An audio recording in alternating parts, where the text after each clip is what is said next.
how to activate the Pluxee card. So hello guys and welcome back to today's video.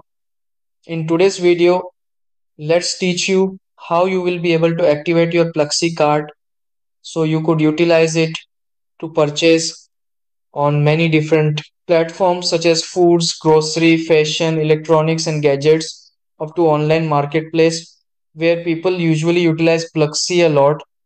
So how do we activate it now?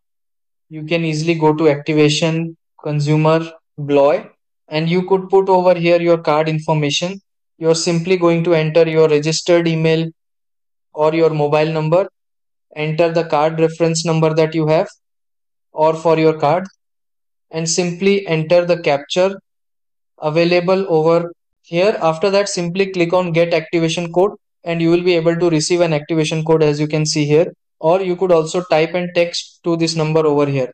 As you can see, via SS type activate your code and send to this number after you get your code, of course. So that's basically it guys. If you enjoy this video, consider leaving a like and subscribe.